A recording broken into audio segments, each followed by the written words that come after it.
નમસ્કાર, chemistry by Diksha મેમની YouTube channel ઉપર આપ સૌ વિદ્યાર્થી મિત્રોનું હાર્દિક સ્વાગત છે. વિદ્યાર્થી મિત્રો, મારું નામ છે દીક્ષા પટેલ. મિત્રો, ધોરણ 10 અને 12 ની બોર્ડની પરીક્ષા આપવા જઈ રહેલા વિદ્યાર્થીઓ માટે આજે નાનો સરખો વિડિયો લઈને આવી રહ્યો છું. મિત્રો, કેટલાક એવા વિદ્યાર્થીઓ હશે કે જેમને બોર્ડની પરીક્ષા પહેલા ઘણી બધી મૂંઝવણો મગજમાં હશે, ઘણા બધા ટેન્શન મગજમાં હશે. અને મિત્રો, ધ્યાન આપો, આ મૂંઝવણોને દૂર કરવા માટે આપ સૌની સમક્ષ આજે થોડી ટિપ્સ લઈને આવી રહ્યો છું, થોડા ઘણા ક્લુ લઈને આવી રહ્યો છું કે જેને ફોલો કરવાથી તમે બોર્ડની એક્ઝામમાં સરળતાથી ટોપ કરી શકો છો. વિદ્યાર્થી મિત્રો, તમારા મિત્ર વર્તુળમાં તમે એક નોર્મલ બાબતો જોઈ હશે કે કેટલાક વિદ્યાર્થીઓ એવા હોય છે કે બહુ ઓછી મહેનત કરીને વધારે માર્ક્સ લાવે છે, અને ઘણા બધા વિદ્યાર્થી એવા પણ હોય છે કે જેઓ રાત દિવસ મહેનત કરે છે છતાં પણ એમના માર્ક્સ ઓછા આવે છે. ત્યારે આપણને મગજની અંદર પ્રશ્ન થાય કે આ છોકરો તો બહુ ઓછી મહેનત કરે છે છતાં પણ એના માર્ક્સ વધારે કઈ રીતે આવે? મિત્રો, એક વસ્તુ મગજની અંદર ધ્યાનમાં રાખજો, તમે આન્સર કેટલો લખો આ ઇમ્પોર્ટન્ટ નથી, તમે આન્સર કેવી રીતે લખો અને કેવો લખો એ ઇમ્પોર્ટન્ટ છે. અને પેપરની અંદર મિત્રો માર્ક્સમાં ટોપ કરવા માટે કેટલીક એવી ધ્યાનમાં રાખવા જેવી બાબતો જે મેં તમારી સમક્ષ રજૂ કરું છું. સૌથી પહેલા તો બાળકોને બોર્ડની પરીક્ષા આપવા જઈ રહ્યા હોય એટલે મગજની અંદર કેટલાક સામાન્ય પ્રોબ્લેમ્સ હોય, કેટલાક સામાન્ય પ્રશ્નો હોય. સૌથી પહેલા એ પ્રશ્નોનું આપણે ડિસ્કશન કરી લઈએ. તો આ એટલા એવા નોર્મલ પ્રોબ્લેમ્સ છે કે જે બાળકોને સતત અને અવિરતપણે બોર્ડની એક્ઝામ પહેલા મગજની અંદર આવતા હોય છે.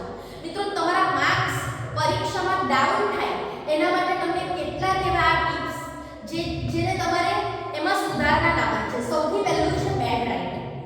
બેડ રાઇટિંગ એટલે શું? તો અક્ષર ખરાબ, બરાબર છે? હવે આપણને બધાને જ ખબર છે કે બધાના જ અક્ષર સારા નથી હોતા. મિત્રો, સાંભળજો કે બેડ રાઇટિંગ, ખરાબ રાઇટિંગના કારણે પરીક્ષામાં 100% માર્ક્સ આપણા ડાઉન થાય જ છે. હવે એને સુધારવું કઈ રીતે?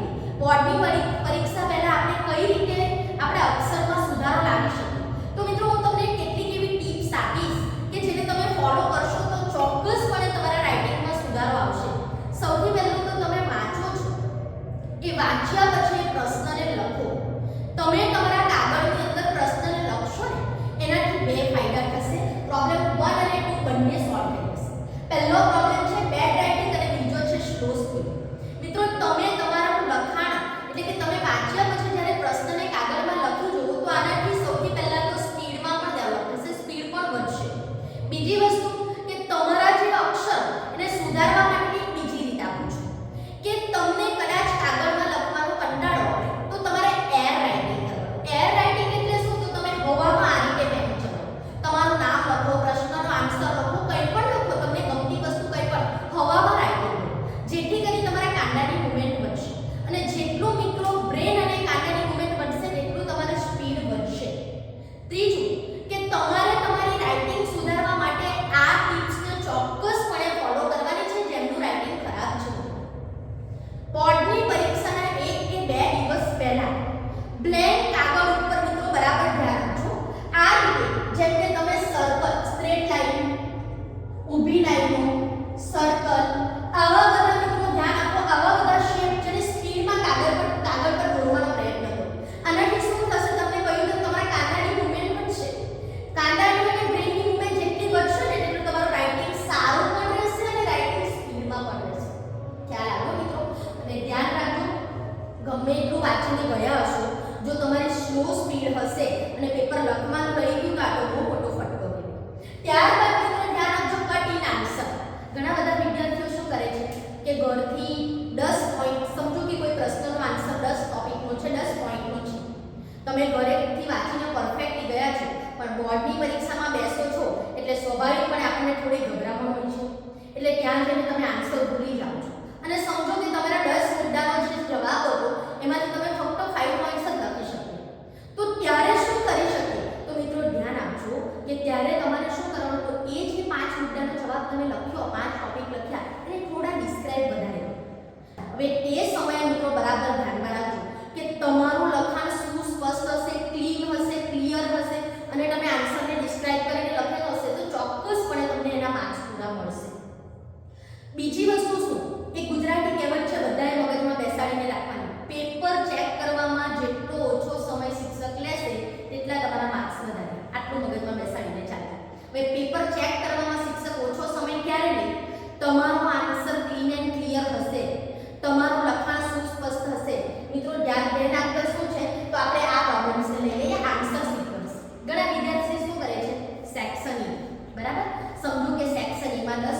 છે. હવે એમાં ઘણા વિદ્યાર્થીઓની ટેવ હોય, પહેલા આન્સર નંબર 2 લખે, ધેન આફ્ટર 5 લખે, પછી 7 લખે, પછી 8 લખે, પછી 4 લખે, પછી 5 લખે. આવી રીતે મિત્રો સિક્વન્સ ફોર્મી નાખે. ખ્યાલ આવે? આન્સરની સિક્વન્સ જાળવી રાખો. 1 to 10 સિક્વન્સમાં. કહેવાનો અર્થ એ છે કે તમે સિક્વન્સ ફોર્મી નાખશો આન્સરની એટલે શિક્ષક ઇરિટેટ થશે. અને શિક્ષક જેટલો ઇરિટેટ થશે એટલું એને કંટાળાજનક જેટલું ફીલ થશે ને તેટલા તમારા માર્ક્સ ડાઉન થશે. પેપરના માર્ક્સ ઓબ્વિયસલી કટ થશે. એટલે આન્સરની સિક્વન્સ ખાસ જાળવીને રાખવી. મિત્રો આ ટિપ્સ બહુ ઇમ્પોર્ટન્ટ છે અને ચોક્કસપણે ફોલો કરો. ત્યાર પછી ફોરગેટ આન્સર. ફોરગેટ આન્સર એટલે શું? ઘણીવાર શું થાય છે કે તમે ઘરથી વાંચીને ગયા છો અને ત્યાં ગયા પછી આન્સર ભૂલી જાઓ. મિત્રો આ સ્વાભાવિકપણે અને ચોક્કસપણે બધાની સાથે થતું હશે કે મને કોઈ આન્સરની પહેલી લીટી યાદ કરાય આપે તો હું આખો આન્સર લખી નાખું. થાય ને પેપર? ચોક્કસપણે થાય. પણ મિત્રો ધ્યાન આપજો, તે દરમિયાન શું કરવું ખબર? એક સિક્વન્સનો ફોલો કરવાની છે. પહેલા તો જે આન્સર તમે ભૂલી ગયા છો એ ચેપ્ટરને યાદ કરો, રિકોલ ચેપ્ટર. ત્યારબાદ એ ચેપ્ટરના ટોપિકને યાદ કરો કે આ આન્સર કયા ટોપિકમાં આવે છે. ત્યારબાદ એ પેરેગ્રાફને યાદ કરો. આ સિક્વન્સનો ફોલો. રિકોલ ચેપ્ટર, ત્યારબાદ ટોપિક, ત્યારબાદ પેરેગ્રાફ. તો ચોક્કસપણે આન્સર યાદ આવશે. ઘણીવાર એવું થાય કે બુકમાં આ પેજ કરો તો આન્સર આવું પણ મગજમાં પણ આન્સર યાદ નથી હોતો. તો આ ટિપ્સને મિત્રો ફોલો કરજો. અને ત્યારબાદ હું તમને કેટલાક એવા ઇમ્પોર્ટન્સ હેક આપું છું. આ ઇમ્પોર્ટન્સ હેક એટલે શું કે પરીક્ષામાં એને તો 110% આને તો ધ્યાનમાં રાખવા જેવી બાબતો છે. મિત્રો સાંભળજો. સૌથી પહેલા વર્ડ હેડલાઇન.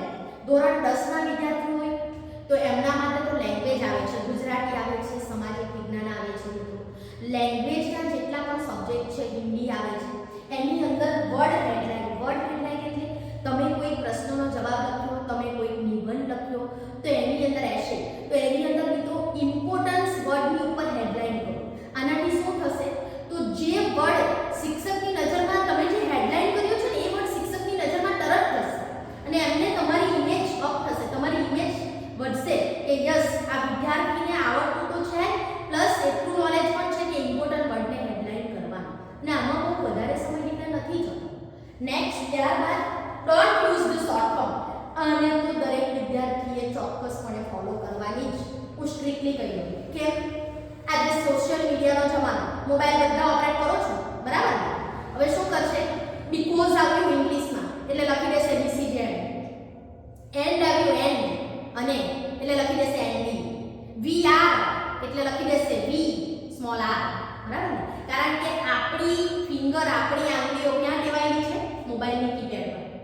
આપણને કાગળમાં લખવા માટે નથી, મોબાઈલની કીપેડમાં જોડાતી છે.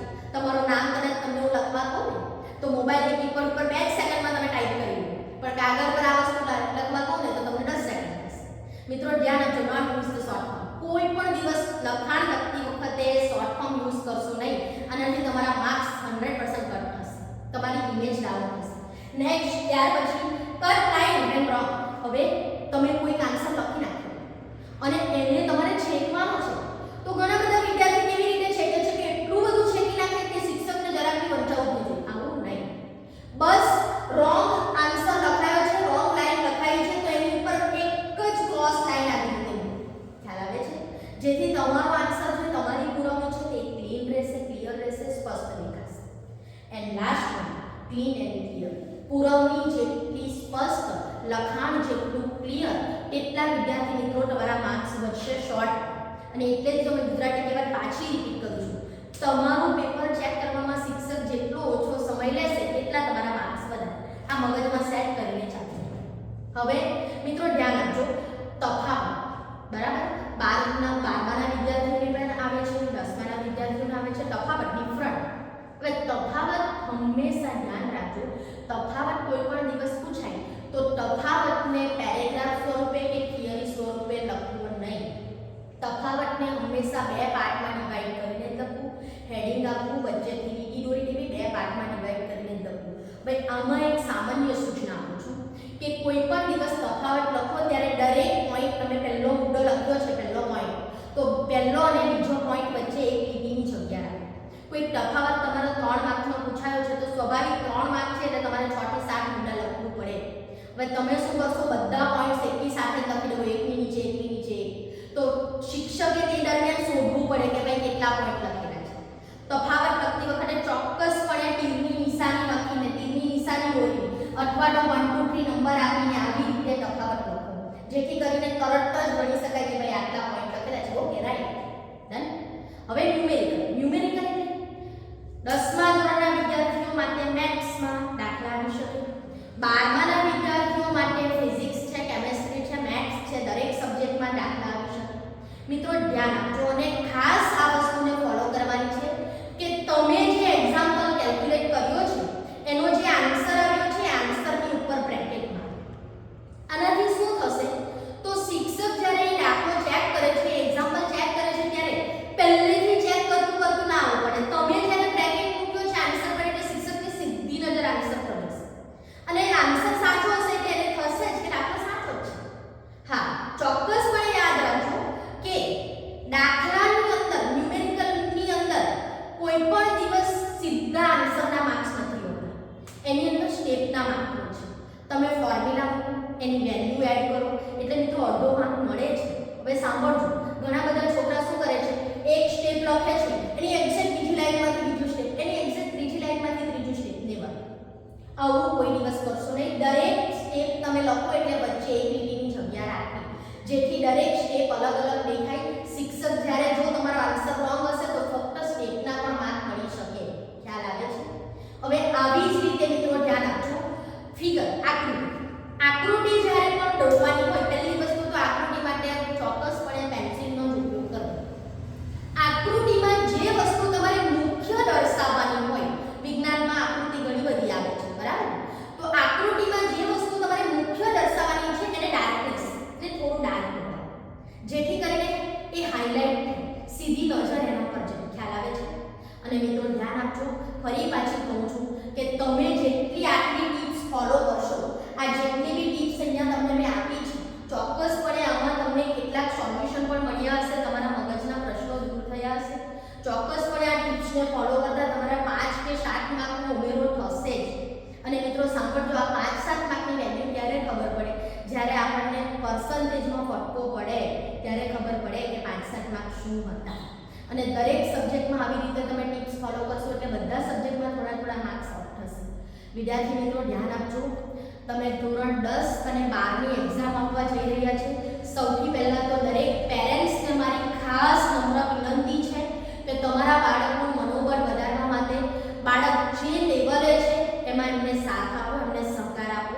વિદ્યાર્થીમાં સ્કિલ ડેવલપ કરવાની ટેવ રાખો, માર્ક્સ ગેઇન કરવાની ટેવ રાખો. મિત્રો દરેક પેરેન્ટ્સને મારી નમ્ર વિનંતી છે, ધોરણ 10 અને 12ના વિદ્યાર્થીઓ તમે બોર્ડની એક્ઝામમાં સારા માર્ક્સ સાથે પાસ થાઓ, સારા માર્ક્સ સાથે ઉત્તીર્ણ થાઓ અને તમારા પરિવારનું નામ રોશન કરો. એ માટે ખૂબ ખૂબ શુભેચ્છાઓ. મિત્રો મારો કોન્ટેક્ટ નંબર હું તમને આપી દઉં છું.